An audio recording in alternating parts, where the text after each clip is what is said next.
Anem a donar pas a la següent xerrada. Aquesta està a càrrec de Laszlo Andor. Laszlo Andor, vaig a buscar, no perdre els papers, per si no, gràcies. Laszlo Andor va ser, fins fa poc, és recent, la seva sortida, comissari d'Ocupació, d'Afers Socials i d'Inclusió de la Comissió Europea. Ell es va graduar en Ciències Econòmiques a la Universitat de Budapest, el seu país de naixement, i ha desenvolupat un seguit molt ampli d'estudis i treballs universitaris tractant sobre l'estat del benestar o dirigit projectes sobre la globalització. Possiblement la seva experiència més important ha estat aquesta última, la que li ha portat que estigui aquí, la que ha tingut com a comissari europeu d'Empleo i Afers Socials i Inclusió. Durant el seu període ha tingut que viure i conviure amb un creixement de l'atur i de la crisi econòmica, però també són conegudes la seva tasca per generar des de la pròpia Comissió Europea propostes adreçades als joves, com el programa de garantia jove i altres opcions. Sense més, perquè anem una mica atrafegat i sense que això sigui una desconsideració, li cedeixo la paraula al senyor Andor.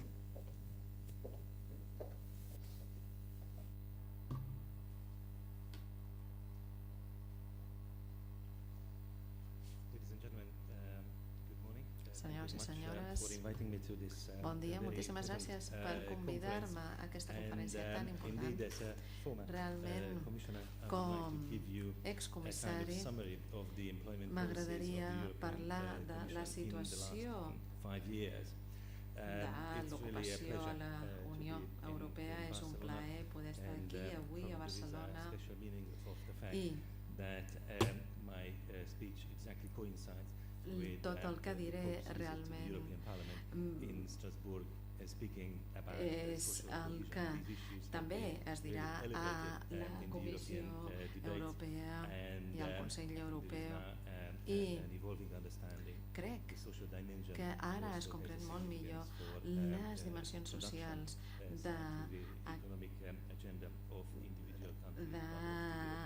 d'aquesta tassa de desocupació i la seva importància pels països europeus. Parlarem de la política d'ocupació, parlarem del capital humà, de com formen part de les polítiques europees des de fa uns anys, i a més hem de pensar que aquesta àrea d'ocupació és una àrea que compartim. No és una cosa que fa només la Unió Europea, sinó que és una responsabilitat compartida entre tots els estats membres, i hi ha una part de la legislació que és de l'àmbit de la Unió Europea i d'altres individuals dels països, i la idea és tenir uns objectius comuns per coordinar les accions de cadascun dels països i poder tenir aquesta mobilitat. Però moltes de les iniciatives tenen lloc dins de cadascun dels països, de les regions, i la cooperació entre tots aquests nivells és evidentment una necessitat quan estem parlant de tenir un impacte i no només donar idees. La idea principal per la Comissió Europea des del principi va ser tenir la integració de la política d'ocupació dins de l'estratègia 2020.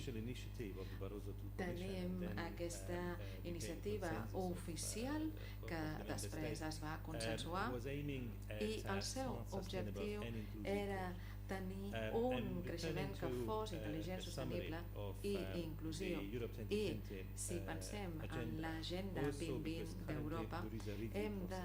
veure que hi ha un procés de revisió des de 2010 al 2020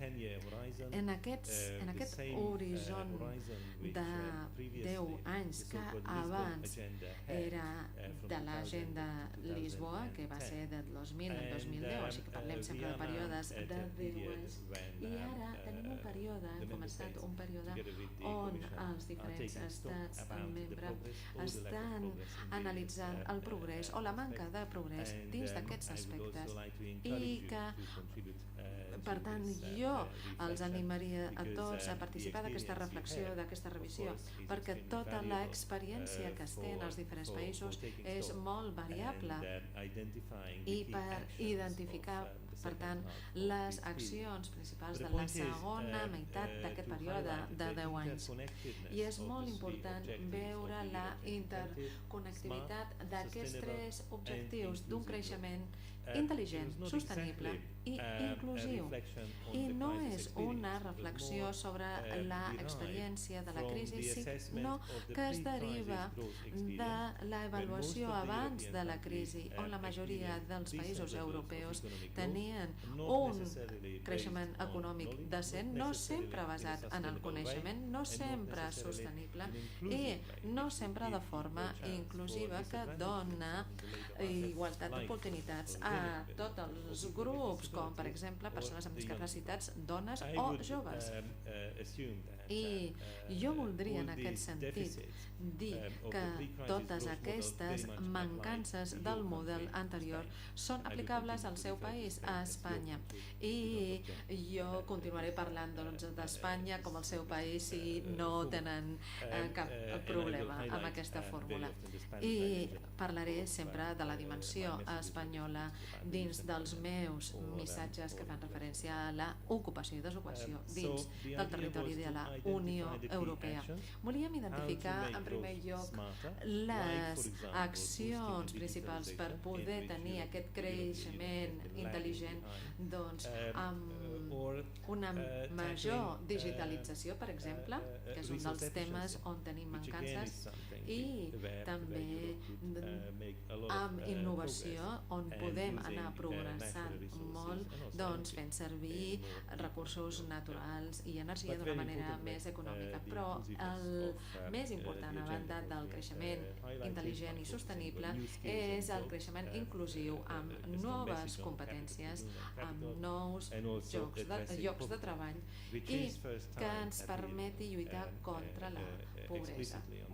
I és un tema que s'ha inclòs de forma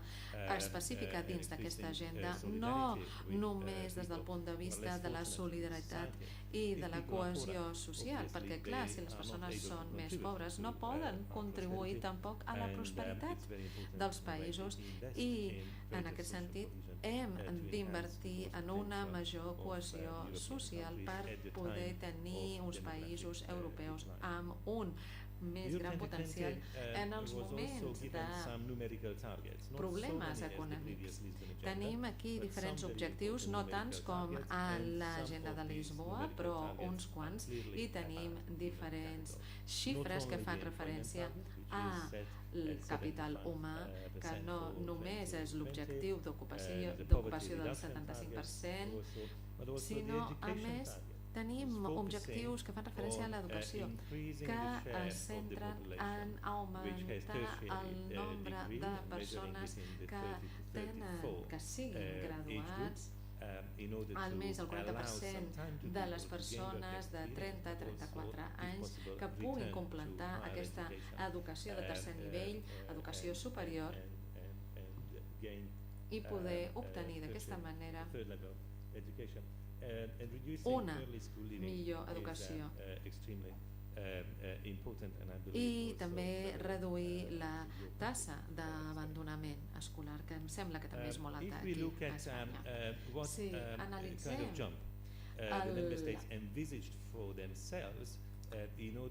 pas endavant que s'estaven plantejant els països per poder arribar a aquests objectius, els països europeus mostren resultats molt diferents. Ja sabem que Europa és molt diversa i aquesta diversitat també és aplicable a la situació del mercat laboral, a les institucions i al rendiment en general. I veiem uns quants països que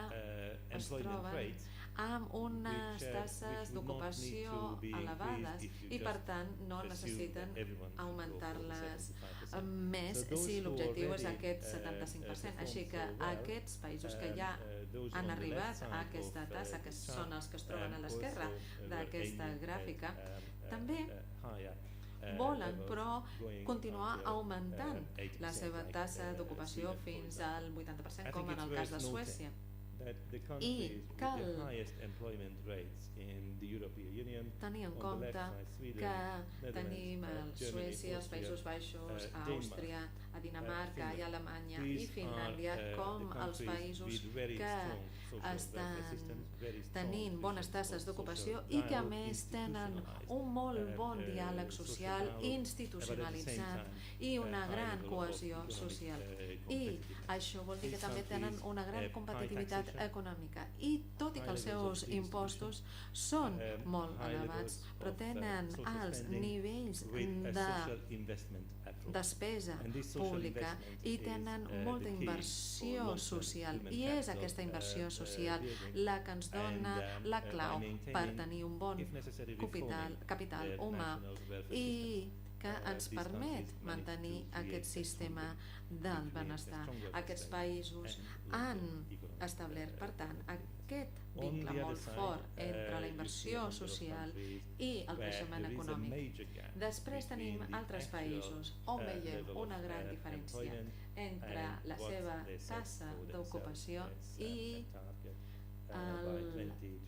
l'objectiu que han de complir el 2020. Aquí veiem la situació del 2012. Aquí veiem, per exemple, el cas d'Espanya, que té una taxa d'ocupació inferior a la que hi havia abans de la crisi. I veiem que hi ha una reducció constant d'aquesta taxa d'ocupació. I aquests objectius s'han establert perquè l'astrologia sigui més respectable, evidentment, però no és una previsió. És un acord per garantir que les polítiques i les institucions puguin canviar. Estan motivant la reforma, estan incentivant un compromís nacional per poder millorar aquest rendiment i tenir unes polítiques i unes institucions que funcionin millor. Així que és aquesta l'agenda que tenim i els objectius que tenim. Però fins ara el que veiem és que és un tema de preocupació quan parlem de l'ocupació, perquè a l'eurozona veiem una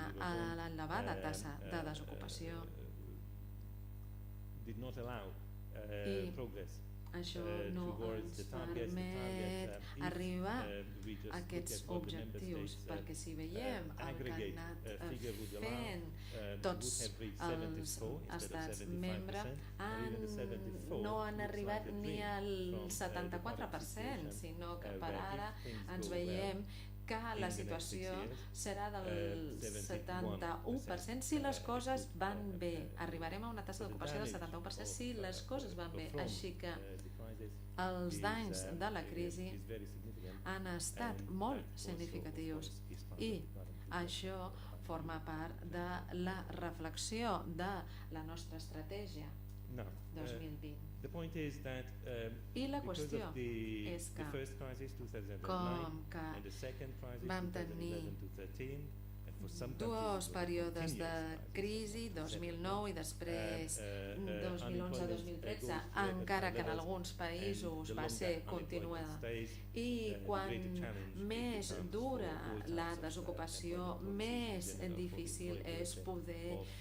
aconseguir l'empleabilitat de la població activa. I això implica que necessitem polítiques per ajudar a desenvolupar aquests països, perquè tenim el risc de perdre capital humà a llarg termini, però a més tenim el problema de les persones qualificades que marxen de països com a Portugal o Irlanda cap a altres països de la Unió Europea i també a uns altres continents, així que estem parlant d'una pèrdua de capital humà per Europa. Només hi ha un país en aquesta gràfica que des del desembre 2007 a març 2013 on es va reduir la taxa de desocupació i va ser Alemanya, i això és important perquè és una economia molt important per la Unió Europea, però ens mostra ara una situació de polarització dins de l'eurozona, perquè els països a la dreta ens mostren una alta taxa de desocupació, sobretot Grècia i Espanya. I és important tenir en compte aquesta crisi de l'eurozona perquè és molt clar que la segona recessió del 2011 té molt a veure amb els problemes de la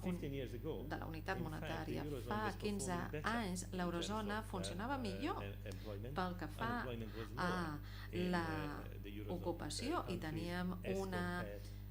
taxa de desocupació inferior a l'eurozona en comparació a la resta de la Unió Europea. Però quan va començar la crisi de 2007-2008 veiem que justament a l'eurozona on veiem pitjors problemes i veiem que això és una conseqüència específica del desequilibri en el sistema monetari. Veiem un pic al 2013 on la taxa de desocupació arriba al 11% a la Unió Europea, 12% a l'eurozona. Van haver certs mesos de millora després, però veiem que aquesta taxa de desocupació continua sent molt elevada i que els països que estan dins de l'eurozona es recuperen pitjor que els que estan fora de l'eurozona. I una conseqüència que hauríem d'analitzar quan estem parlant de la desocupació és la desocupació a llarg termini, concretament, perquè ja era un problema abans de la crisi. Ja hi havia països que tenien una elevada taxa de desocupació de llarg termini abans de la crisi en relació a la seva població activa, que era del 3% i que ha augmentat moltíssim, com veiem a la gràfica, des del 2008. Tot i que vam veure al 2010 una petita millora.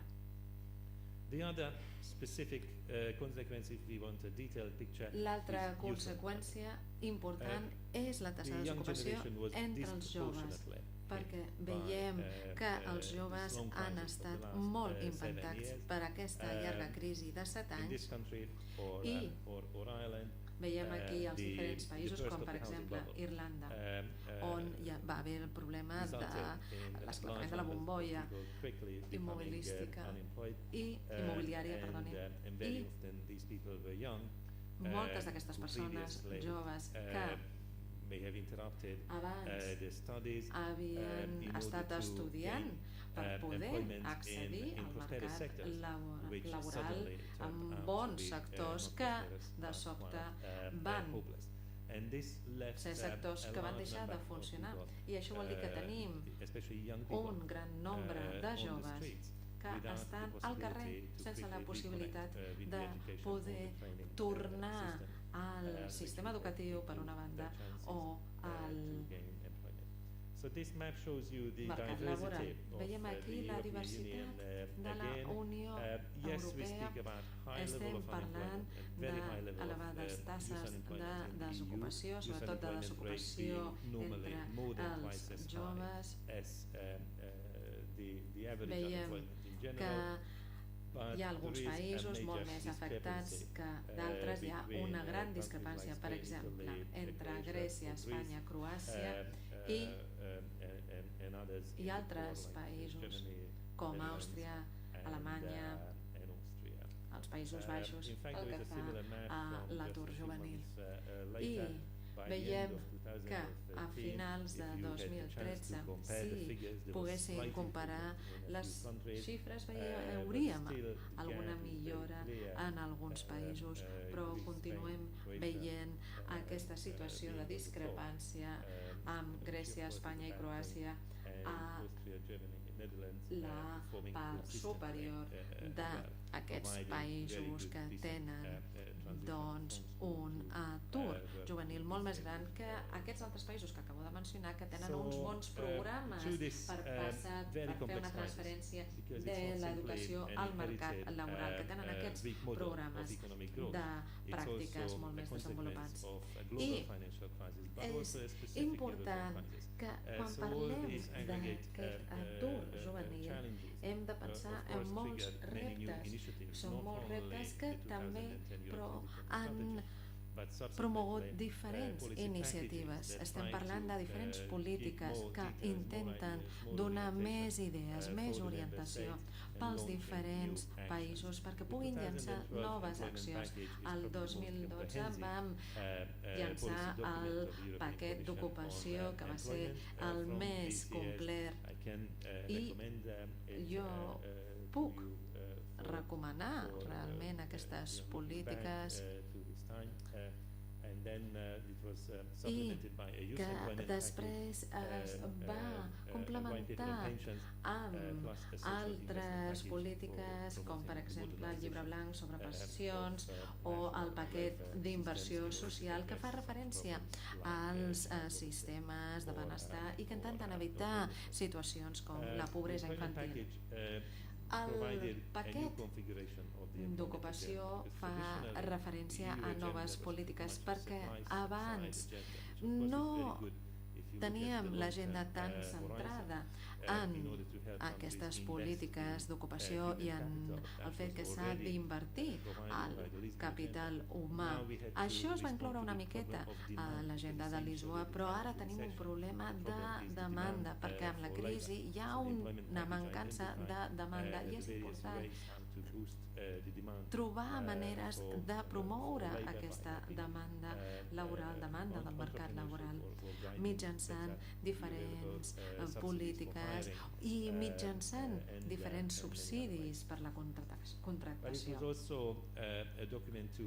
I, a més, és un document que ens permet promoure la reforma del mercat laboral. Per exemple, al seu país sabem que el mercat laboral es troba molt segmentat, com ja ens ha explicat el ponent anterior, i és necessari, per tant, tenir una reforma laboral que doni igualtat d'oportunitats a tots els membres de la població i activitat, sobretot els joves, perquè puguin entrar en el mercat laboral. Així que per poder superar aquesta segmentació del mercat laboral és molt important analitzar els països on això és un repte i és important doncs, tenir iniciatives i estructures d'educació contínua perquè així, d'aquesta manera, poden els professionals millorar les seves competències i tenir més possibilitats. Aquest és un objectiu molt important i tenim 3 àrees on creiem que hi haurà una demanda a llarg termini. Per començar, les ciències d'informació i tecnologia, les TIC, i hi ha una gran demanda en aquests moments, en aquest sector, i sabem que a llarg termini encara hi haurà més demanda al sector de les TIC. Després, els llocs de treball que estan relacionats amb el sector verd, és a dir, no com el sector del reciclatge, del medi ambient, però també altres sectors que estan relacionats, com per exemple amb la construcció, el sector de l'automació, i després tenim els llocs de treball que estan relacionats amb la transformació de la societat i que augmenten la necessitat de les feines relacionades amb l'envelliment de la societat i per tant necessitem feines relacionades amb cuidadors, etc. En tercer lloc, també augmenta la mobilitat dins de la Unió Europea. I la mobilitat ja formava part del pla del 2020 per les dues parts, l'educació, la mobilitat dels estudiants, però d'altra banda també la mobilitat dels treballadors, com a experiència d'aprenentatge en altres països, que sempre constitueix una manera de fomentar el coneixement i la competitivitat de les persones d'una manera més àmplia des de la perspectiva de l'educació, però també des de la perspectiva de l'economia. En un món desenvolupat hi ha una sèrie de polítiques i de l'agenda d'ocupació que requereixen una evolució dels socis, dels treballadors, de les empreses, d'aquelles empreses que funcionen millor, són aquelles les que trobaran uns entorns més fàcils en els quals podran considerar la seva posició millor. Ja m'he referit abans en aquest paquet d'ocupació juvenil. Es va adoptar el dia 5 de desembre de l'any 2012. El dia abans jo estava a Madrid parlant amb el representant de la joventut a Espanya, perquè sense cap mena de dubte Espanya ha estat un país en el qual més d'una cinquena part dels aturats estaven registrats, especialment hi havia un atur enorme entre els joves. Si una directiva europea pot funcionar o pot ser relevant, marcar la diferència o no, això realment és important analitzar, i el context espanyol per nosaltres era fonamental, l'havíem d'analitzar abans de fer una proposta, però també després, per veure si es podia mesurar el progrés i com podíem avançar amb una agenda comú. La garantia va esdevenir un consell de tots els estats membres, va ser per tant una decisió adoptada d'una manera molt ràpida, una garantia per als joves que es va crear entre els estats membres per assegurar que després de rebre l'educació els joves tenien una oportunitat, ja fos una feina o bé una oportunitat de pràctiques o de seguir amb l'educació o de tenir un contracte de treball. El paquet també incloïa unes iniciatives per millorar les pràctiques en general en un nou entorn de cooperació amb les empreses i amb un marc de qualitat que pogués garantir les oportunitats per als joves i que aquestes oportunitats realment els ajudessin a prosseguir una carrera professional, per exemple, fent-los participar en el contingut d'aprenentatge a les pràctiques i no simplement substituint una feina o un lloc de treball per un contracte en pràctiques. Novament, tot això entronca amb la mobilitat i amb els serveis d'ocupació entre els joves. Aquesta garantia per als joves el que fa és que els estats membres haguessin d'aplicar aquest tipus de criteris a fi i efecte de garantir uns objectius comuns, unes característiques comuns, però d'altra banda els estats membres també són lliures per poder aplicar altres criteris en certs àmbits, perquè han de respondre, per suposat, a la legislativa nacional o regional. He tingut l'oportunitat de visitar no només la capital, sinó també diverses regions, Navarra, per exemple, però també Extremadura, per tal d'entendre com són aquestes regions i, sens dubte, estan treballant també d'una manera independent per establir bona cooperació entre el govern regional, els treballadors, les empreses, les organitzacions i per tal de veure com tots aquests recursos disponibles poden ajudar-nos a millorar la transició entre l'educació i el mercat laboral. Tot això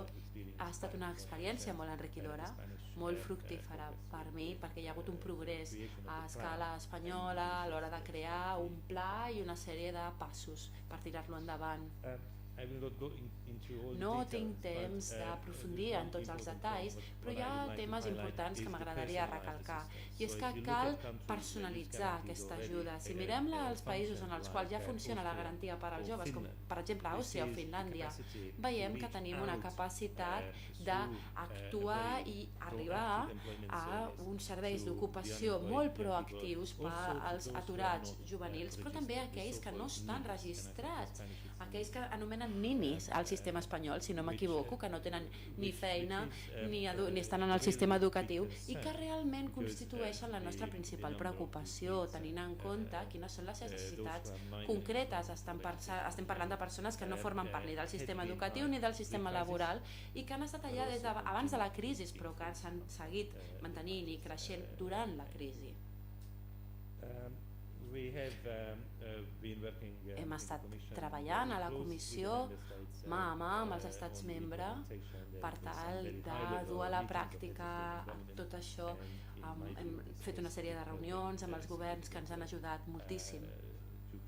a crear aquest compromís, però també a conscienciar, a crear conscienciació al voltant d'aquestes noves habilitats i aquestes noves oportunitats. Però tot això no es redueix a una idea, sinó que es tracta de també aconseguir recursos financers del pressupost europeu. Era important garantir que la Unió Europea des de l'any 2014 a l'any 2020 reflectís aquests objectius d'ocupació, ja es tractés d'una capacitat a llarg termini, especialment a través del fons europeu, o bé donant suport específic a la implementació de la garantia per als joves. Per tant, el Fons Social Europeu s'ha reforçat i això significa que hi ha una proporció d'aquest fons. Abans els països tenien total llibertat per tal d'assignar aquest fons al capital humà o al capital d'infraestructures, però ara hi ha hagut una tendència a que des del pressupost europeu s'hagi reduït aquest 20% i el que volíem era de tenir aquesta caiguda i proposar una proporció mínima que es va introduir i que ara és de 23,1% i que realment la bona notícia és que hi ha molts països que estan assignant més d'aquest mínim absolut de 23,1%. És a dir, encara que el pressupost europeu sigui nominalment menor i la política de cohesió han tingut els seus problemes, malauradament tot això ha estat així, però el capital humà ha estat protegit per una proporció mínima del Fons Social Europeu que ha mantingut en certa manera els nivells de capital humà i d'inversió en capital humà dins de la Unió Europea i dins del pressupost de la Unió Europea. Això és fonamental. A banda d'això, hem pogut gestionar aquest fons d'ajust a la globalització. Realment, a llarg termini i a llarga escala hi ha hagut una reestructuració de moltes empreses que s'han deslocalitzat o ha hagut regions que han utilitzat aquest fons d'una manera molt extensa per evitar les transicions, aquest fons d'ajudar a la globalització, però també s'ha creat un nou fons per complementar tot això i garantir que hi havia prou recursos pel que fa a tota aquesta ajuda. No, es tracta d'una ajuda específica per les iniciatives d'accés al mercat dels joves, aquesta específica. aquests 6.000 milions, aquest instrument famós de 6.000 milions que s'ha de donar per avançat, són pels primers 2 anys, 2014-2015, segons les últimes informacions de la Comissió, era el 85%. El 85% realment es posaria a la pràctica. Finalment, tinc un parell de minuts només i m'agradaria aprofitar-los per compartir amb tots vostès aquesta divergència a les taxes d'atur, tenint en compte que l'atur, la desocupació, és un assumpte econòmic, sens dubte, i a través de les reformes estructurals, millorant l'educació, la formació, el capital humà, es pot repercutir i millorar en la competitivitat de la força de treball i en la qualitat dels llocs de feina i, per tant, millorar la competitivitat global d'un país. Però el nivell de l'atur també es veu afectat pel cicle econòmic i per la capacitat que els països gestionin aquest cicle econòmic. Aquest cicle i aquesta capacitat s'ha vist afectat per el disseny inicial de Maastricht de com funcionaria la Unió Econòmica i Monetària d'Europa, la qual cosa significa que els països dins de l'eurozona, de la zona euro, cada vegada més s'han vist abocats a aquesta situació, a l'atur juvenil, però amb aquesta diapositiva poden veure la polarització enorme dins de l'eurozona pel que fa a la taxa d'atur. I podem separar el nucli i la perifèria dins de l'eurozona pel que fa a diversos factors. Originalment tot això ens porta al capital, l'exportació i la importació i els sistemes financers i com la fragmentació financera repercuteix als diferents països. El cas és que des de l'any 2007, mentre que abans els països perifèrics, bàsicament al sud, però no només al sud, mentre que abans teníem unes tendències similars entre ells pel que fa a la taxa d'atur i respecte a tots els països, a mesura que va arribar la crisi, la conversió es va perdre i es va crear una diversió, una discrepància enorme perquè fa a la taxa d'atur entre els diferents països. I hi ha una divergència també fora de l'eurozona, però fora de l'eurozona la diferència entre el nucli i la perifèria és molt més petit, la qual cosa significa que fora de l'eurozona l'impacte, la repercussió de la crisi a l'atur, per exemple per Polònia o per Hongria, serà més fàcil d'abordar perquè és més unitària que dins dels països de l'eurozona. També hi ha divergència pel que fa als Nini, el que denominem Nini, aquells joves que ni treballen ni estudien. Realment aquí veiem que l'impacte del cicle també és molt visible sobre aquestes taxes dels Nini mesurats tal com hem vist a la diapositiva anterior. També hem de tenir en compte la dimensió social. La dimensió social per tal de controlar, monitoritzar aquestes divergències que hem constatat i proporcionar recomanacions o iniciatives i actuacions per garantir que els països puguin abordar-ho d'una manera oportuna. I també és important reflectir, fer una sèrie d'anàlisis sobre com podem seguir reformant tota aquesta situació. La comunicació de la Comissió, a més, a l'octubre de l'any 2013, va incloure una sèrie de taules amb uns indicadors socials i d'ocupació a través d'una sèrie d'indicadors, 5 especialment, la taxa d'atur i també aquests Nini, les persones que no ni treballen, etc., i una sèrie d'indicadors per poder mesurar-ho tot plegat. Tal vegada, això entronca amb la discussió que hem tingut abans en diversos temes, però m'agradaria dir com important arriba a ser el salari, perquè si parlem de les desigualtats de l'eurozona, aquest és un aspecte del per què existeixen desigualtats i resulta tan difícil coordinar-ho.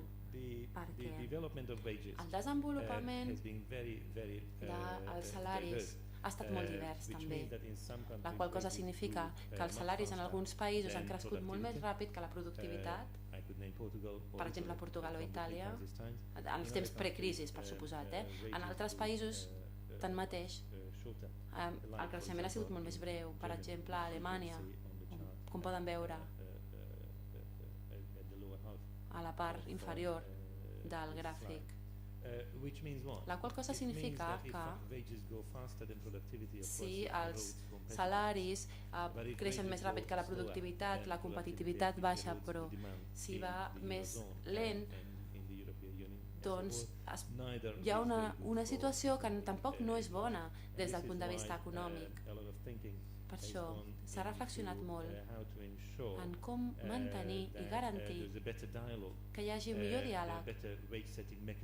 millors mecanismes per controlar els preus i la deflació de preus també, el PIB, i veure que tot això no reverteix en una sèrie de desigualtats. Si mirem el seu país, podem veure que el tema no només és que els salaris han estat dinàmics i s'han quedat endarrere abans de la crisi, però també hi ha hagut una caiguda salarial que ha estat enorme un cop ha arribat la crisi. I, sens dubte, per una banda, això podria millorar la competitivitat, però d'altra banda, sens dubte alguna, tot això té una repercussió enorme, humana, i fa que sigui molt difícil combatre la recessió. Tot això ens porta al diàleg actual sobre com podem revertir aquesta crisi, si podem aconseguir unes millors condicions salarials, especialment a Alemanya. Tot això condueix a més inflació, però no té per què ser dolent. Europa necessitaria una inflació més gran de la que tindríem ara per tal de permetre que l'ocupació es desenvolupés. Això és molt senzill. És una de les primeres lliçons d'economia. Quan la gent creix, s'oblida de vegades de les connexions fàcils entre el nivell d'ocupació i d'inflació. Un cop les persones que han estudiat economia treballen al Banc Central, s'obliden completament del que van aprendre a les classes elementals d'economia. Realment, això,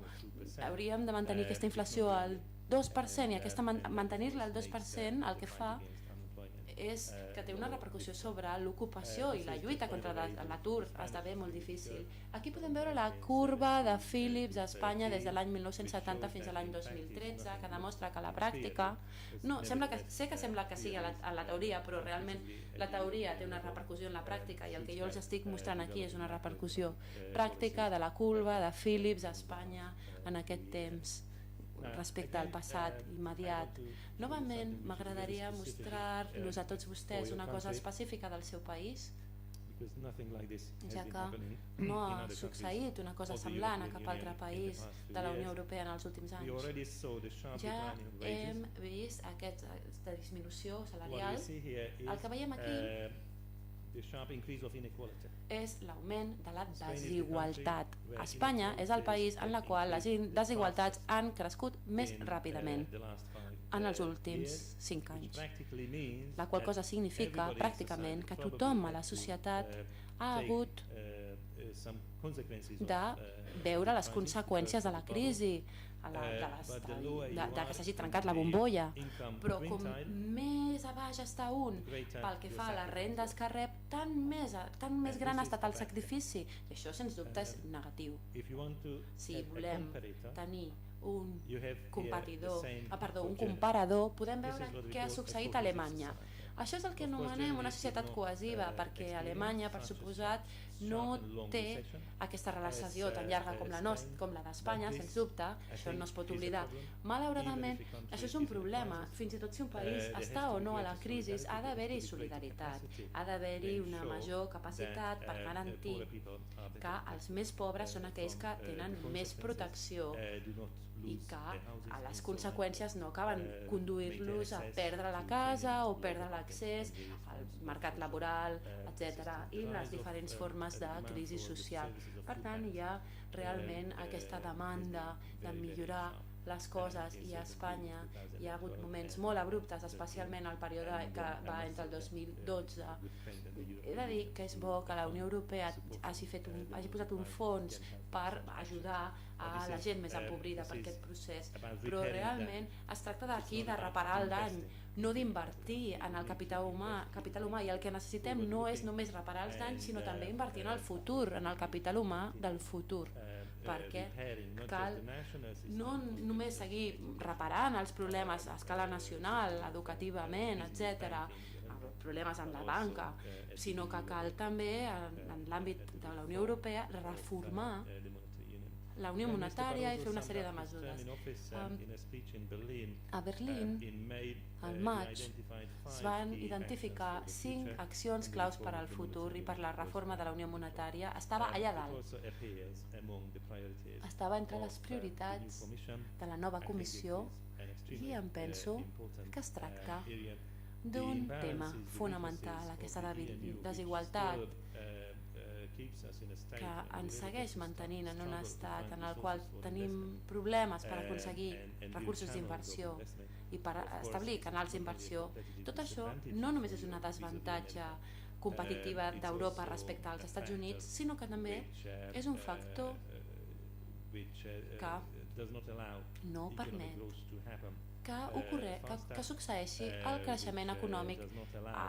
amb la suficient rapidesa i no permet reduir les taxes d'atur ràpidament com necessitem i, per suposat, acaba revertint en la desigualtat de la Unió Europea i la inestabilitat a la zona euro. És un problema fonamental, no només econòmic, sinó que és una qüestió política fonamental. Si volem mantenir la cohesió de la Unió Europea,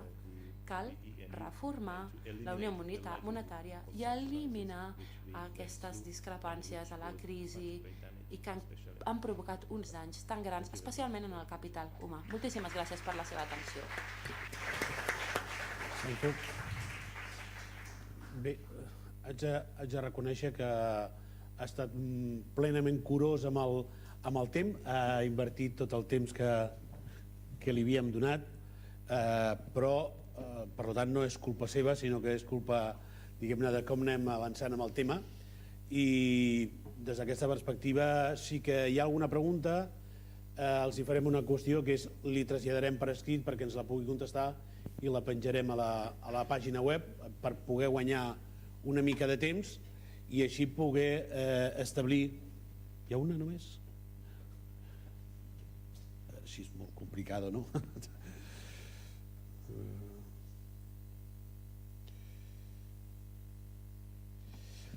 Farem el procediment que els explicava, perquè si no portarem molt de temps. Farem ara la pausa a cafè i des d'aquesta perspectiva jo li trametrem la pregunta perquè ens la pugui respondre per escrit i pengem i tornarem dintre d'uns 20 minuts. Tenim mitja hora però així escurçarem una miqueta. Per tant, allà a les 12, a un quart ens podem trobar aquí.